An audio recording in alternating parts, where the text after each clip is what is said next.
Hello दोस्तों, आप सभी के बीच लेकर आए हैं क्लास 12 के biology top 10 most VVI question जो इस साल एग्जाम में आने वाला है। काफ़ी मोस्ट इम्पोर्टेंट क्वेश्चन है जो इस साल एग्जाम में छपने वाला है। चलिए पहला क्वेश्चन देखते हैं। पहला क्वेश्चन क्या कर रहा है, काफ़ी इम्पोर्टेंट क्वेश्चन लेकर आए हैं। चलिए पहला क्वेश्चन देखते हैं हम। पहला क्वेश्चन कर रहा है हम, अलैंगिक जनन मुकुलन से आप क्या समझते हैं। अलैंगिक जनन मुकुलन से आप क्या समझते हैं। इसका आंसर है, इस प्रकार के जनन में जनक के शरीर में कोई बल्ब शरीर के प्रवर्धक प्रवर्धक निकल आती है जिसे मुकुलन मुकुलन कहते हैं। यह फिर मुकुलन टूटकर जनक के शरीर से अलग हो जाता है। इस प्रकार के जनन में जनक के शरीर में बल्ब शारीरिक प्रवर्धक निकल आती है जिसे मुकुलन कहते हैं और फिर यह मुकुलन टूटकर जनक के शरीर से अलग हो जाता है। अलैंगिक जनन मुकुलन को थोड़ा समझने का प्रयास करेंगे क्योंकि ये क्वेश्चन काफ़ी इम्पोर्टेंट है। अलैंगिक जनन अंग्रेजी में कहते हैं एक्सुअल रिप्रोडक्शन। यह एक प्रकार का जनन है जिसमें किसी जीव की संतान उत्पन्न करने के लिए लिंग कोशिकाओं जैसे कि शुक्राणु अंडाणु की आवश्यकता नहीं होता है। मुकुलन अंग्रेजी में ब्रीडिंग कहते हैं। यह एक प्रकार का अलैंगिक जनन है जिसमें एक नर जीव का विकास मादा जीव के शरीर से होता है। यह प्रक्रिया आमतौर पर उन जीवों में देखी जाती है जो एक कोशिका या बहुकोशिका होते हैं, जैसे कि हाइड्रा, कोरल और कुछ प्रकार के फंगस। यह ध्यान रखना महत्वपूर्ण है कि मुकुलन एक प्रकार का अलैंगिक जनन है जिसमें किसी जीव की संतान उत्पन्न करने के लिए लिंग कोशिकाओं की आवश्यकता नहीं होती है। चलिए दूसरा क्वेश्चन देखते हैं हम। आई होप कि आप लोग को समझ में आ रहा होगा। चलिए दूसरा क्वेश्चन देखते हैं हम। अब फटाफट रिवीजन करते चलेंगे लोग क्योंकि एग्जाम बहुत ही करीब आ चुका है। दूसरा है क्वेश्चन, कुट फलों के बारे में उदाहरण सहित लिखें। कुट फलों के बारे में उदाहरण सहित लिखें। इसका आंसर है, वह फल जिसका विकास अंडाशय से ना होकर पुष्प के अन्य भागों से होता है कुट फल कहलाता है। जैसे में सेब, नाशपाती। कुट फल के बारे में थोड़ा समझने का प्रयास करेंगे। कुट फल अंग्रेजी में ग्रेट फ्रूट कहते हैं। यह एक प्रकार का फल है जो कई छोटे फलों के संयोग से बनता है। यह फल आमतौर पर उन पौधों में पाया जाता है जिसका फल में कई छोटे फूल होते हैं, जैसे कि स्ट्रॉबेरी, रास्पबेरी और ब्लैकबेरी। चलिए इसको पूरे डिटेल में समझाएंगे। स्ट्रॉबेरी को थोड़ा समझिएगा क्या कर रहा है। स्ट्रॉबेरी एक प्रकार का कुट फल है जो कई छोटे फलों के संयोग से बनता है। रास्पबेरी रास्पबेरी भी एक प्रकार का कुट फल है जो कई छोटे फलों के संयोग से बनता है। ब्लैकबेरी एक प्रकार का कुट फल है जो कई छोटे फलों के संयोग से बनता है। अंगूर एक प्रकार का कुट फल है जो कई छोटे फलों के संयोग से बनता है। चलिए दूसरा क्वेश्चन देखते हैं। फटाफट रिवीजन करते चलेंगे लोग। आप लोग को ये क्वेश्चन अच्छा लग रहा है तो कृपया करके मेरे चैनल को सब्सक्राइब कर दीजिए लोग, क्योंकि बहुत मेहनत लगता है वीडियो बनाने में। चलिए दूसरा क्वेश्चन देखते हैं। दूसरा क्वेश्चन क्या कर रहे हैं। दूसरा क्वेश्चन कर रहे हैं, वायु परागित पुष्पों के अनुकूल बताएं। वायु परागित पुष्पों के अनुकूल बताएं। इसका पहला अनुकूल है, वह पुष्प के छोटे, रंगहीन तथा गंधहीन होता है। दूसरा अंकुल है, यह पुष्प के हल्के तथा चिकने होते हैं। तीसरा है, यह पुष्प के चटकीले तथा भड़कीले होते हैं। चलिए इसको समझने का प्रयास करेंगे।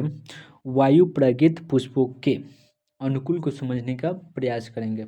वायु प्रेरित पुष्प अंग्रेजी में विंड पोलिनेटेड फ्लावर्स कहते हैं।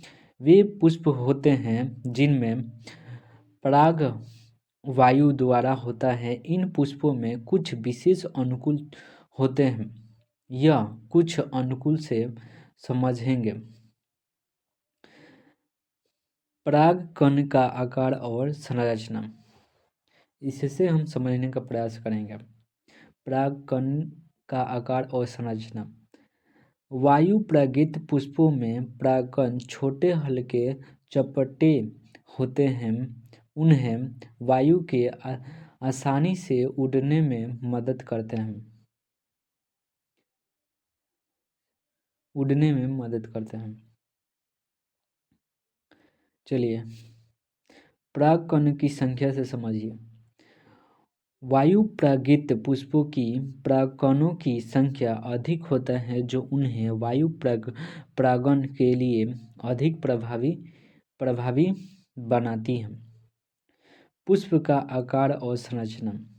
वायु प्रेरित पुष्प का आकार और संरचना ऐसी होती है कि वे वायु के प्रवाह को आसानी से आकर्षित कर सकते हैं। इन अंकुल के कारण वायु प्रेरित पुष्प वायु परागण के लिए अधिक प्रभावी होते हैं और अपने परागकणों की वायु के माध्यम से दूसरे पौधों तक पहुंचा सकते हैं। चलिए आई होप कि आप लोग को ये क्वेश्चन समझ में आ गया होगा। चलिए दूसरा क्वेश्चन देखते हैं। फटाफट रिवीजन करते चलेंगे लोग। दूसरा क्वेश्चन है, शुक्राणुजनन तथा अंडाजनन से आप क्या समझते हैं? शुक्राणुजनन देखेंगे। शुक्राणुजनन देखेंगे। वृषण में जनन निर्माण की प्रक्रिया शुक्राणुजनन कहलाता है। अंडापन देखेंगे। अंडाशय के डिंब कोशिका का अनुनित अंडकोशिकाओं में परिवर्तन को अंडाजनन कहा जाता है। शुक्राणु तथा अंडाजनन को समझने का प्रयास करेंगे। शुक्राणु पुरुषों में शुक्राणु के निर्माण की प्रक्रिया है। यह प्रक्रिया वृषण टेस्ट्यूब में होती है जब शुक्राणु कोशिका विकसित होती है। इन दोनों प्रक्रियाओं में परिणाम स्वरूप शुक्राणु और अंडे कोशिकाओं बनती है जो निषेचन के बाद गर्भधारण की प्रक्रिया को शुरू करती है। चलिए आई होप कि आप लोग के ये क्वेश्चन समझ में आ गए। दूसरा क्वेश्चन देखते हैं। 5 नंबर क्वेश्चन, रक्त का कार्य बताएं। रक्त का कार्य बताएं। इसका आंसर है, रक्त का तापमान बनाए रखता है। रक्त का तापमान बनाए रखता है। रक्त में पाए जाने वाला आरबीसी रक्त के O2 तथा CO2 के स्थानांतरण करने का कार्य करता है। चलिए रक्त को थोड़ा समझने का प्रयास करेंगे। रक्त हमारे शरीर का एक महत्वपूर्ण अंग है जो हमारे शरीर के विभिन्न हिस्सों में ऑक्सीजन और पोषण तत्व के पहुंचाने का काम करता है। रक्त का कार्य निम्नलिखित है: ऑक्सीजन का परिवहन, पोषण तत्व का परिवहन, कार्बन डाइऑक्साइड का निष्कासन, हार्मोन का परिवहन। शरीर का तापमान का नियंत्रण, रोग प्रतिरोध क्षमता, चोट के समस्या, रक्त स्राव को रोकना, इन कार्यों के अलावा रक्त हमारे शरीर के विभिन्न हिस्सों में विष विषाक्त पदार्थों का निष्कासित करने में भी मदद करता है। चलिए दूसरा क्वेश्चन देखते हैं। आई होप कि आप लोग को ये क्वेश्चन समझ में आ रहा होगा, क्योंकि हम समझाने की कोशिश कर रहे हैं।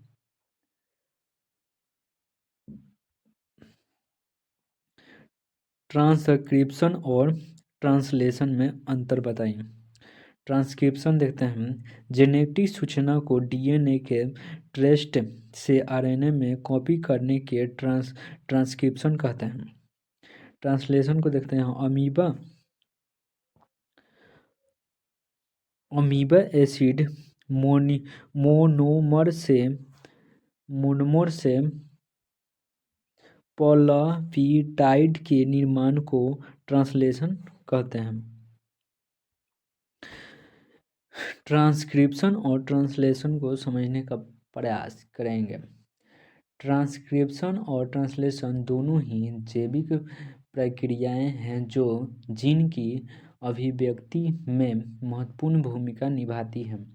उत्पाद से ट्रांसक्रिप्शन का उत्पादन आरएनए से होता है, जबकि ट्रांसलेशन का उत्पादन प्रोटीन से होता है। चलिए दूसरा क्वेश्चन देखते हैं हम। दूसरा क्वेश्चन देखते हैं हम, काफ़ी इम्पोर्टेंट क्वेश्चन लेकर आए हैं। सहलगनता को परिभाषित करें। सहलगनता को परिभाषित करें। इसका आंसर है दो हेमिंगोग्लोस अनुसूत्रों के धागों को एक दूसरे के साथ जोड़ने की घटना के सहलगनता कहलाता है। दो हीमोग्लोस अनुसूत्रों के धागों के एक दूसरे के साथ जोड़ने की घटना से सहलगनता कहलाता है। सहलगनता को समझने का प्रयास करेंगे। सहलगनता को अंग्रेजी में कहते हैं सिम्पैट्री। यह एक प्रकार का शब्द है जो जीव विज्ञान और पारिस्थितिकी में उपयोग किया जाता है। यह शब्द दो या दो से अधिक जीवों की प्रजातियों के बीच स्थिति को संदर्भित करता है जो एक ही क्षेत्र या पारिस्थितिक तंत्र में रहते हैं, एक दूसरे के साथ परस्पर क्रिया करते हैं। चलिए दूसरा क्वेश्चन देखते हैं। हम अपने तरफ से पूरा समझाने की कोशिश कर रहे हैं कि आप लोग को समझ में आ जाए, क्योंकि समझना जरूरी है। 8 नंबर क्वेश्चन कर रहे हैं हम, आनुवंशिक जेनेटिक कोड की गुण या विशेषता लिखें। गुण या विशेषता बात एक ही है। चलिए पहला गुण है प्रत्येक एमिनो अम्ल के लिए कम से कम एक त्रिकोण होता है। दूसरा है एक कोड एक ही एमिनो को ही दर्शाता है। तीसरा है दो कोडनों के बीच कोमों की आवश्यकता नहीं होती है। कोमा की आवश्यकता नहीं, दो कोडनों के बीच कोमा की आवश्यकता नहीं होती है। चलिए इसको समझने का प्रयास करेंगे। आनुवंशिक जेनेटिक कोड के समझने का प्रयास करेंगे। आनुवंशिक जेनेटिक कोड एक विशिष्ट कोड है जो जीव के डीएनए में निहित होता है और प्रोटीन के निर्माण के लिए आवश्यक जानकारी प्रदान करता है। चलिए दूसरा क्वेश्चन देखते हैं। हम अपने तरफ से समझाने का पूरा प्रयास कर रहे हैं। आई होप कि आप लोग को समझ में आ रहा होगा। 9 नंबर क्वेश्चन है, डीएनए तथा आरएनए में अंतर लिखें। डीएनए तथा आरएनए में अंतर लिखें। आरएनए में पहला अंतर देखते हैं हम, यह एक कुंडलित होता है, यह द्विकुंडलित होता है। आरएनए में कोशिका द्रव में पाया जाता है और डीएनए में अणुसूत्र में पाया जाता है। तीसरा अंतर देखेंगे, तीसरा अंतर, यह अनुमानसिक पदार्थ नहीं होता है, यह अनुमानसिक पदार्थ होता है। इसको हम समझने का प्रयास करेंगे डीएनए तथा आरएनए को। डीएनए और आरएनए दोनों ही जीव की कोशिकाओं में पाए जाने वाला न्यूक्लिक एसिड है। चलिए दूसरा क्वेश्चन देखते हैं, फटाफट रिवीजन करते चलेंगे। एसिड्स के दो लक्षणों की विवेचना करें। एसिड्स के दो लक्षणों की विवेचना करें। दो लक्षण हैं डायरिया का बना रहना, डायरिया का बना रहना एवं शरीर के भार में कमी, शरीर के भार में कमी। दूसरा है 1 महीना से अधिक हल्की बुखार एवं खांसी। एसिड्स को समझने का प्रयास करेंगे, एसिड्स को समझने का प्रयास करेंगे। यह एक न्यूरोडेवलपमेंटल विकार है जो बच्चों के सामाजिक कौशल, संचार और व्यवहार में समस्या पैदा करता है। एड्स के दो प्रमुख लक्षण निम्नलिखित हैं। दो लक्षण कौन कौन हैं? सामाजिक संचार में समस्या, दूसरा है प्रतिबंधित और दोहरावादार व्यवहार। सामाजिक संचार में समझने का प्रयास करेंगे।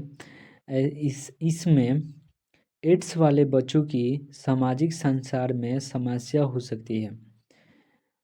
इसमें एड्स वाले बच्चों की सामाजिक संचार में समस्याएं हो सकती हैं। अब प्रतिबंध और दोहरावादार व्यवहार में देखेंगे, एड्स वाले बच्चों में प्रतिबंधित और दोहरावादार व्यवहार हो सकता है। आई होप कि आप लोग को ये क्वेश्चन अच्छा लगा होगा। कृपया करके मेरे चैनल को सब्सक्राइब कीजिए, लाइक कीजिए, शेयर कीजिए। चलिए थैंक यू।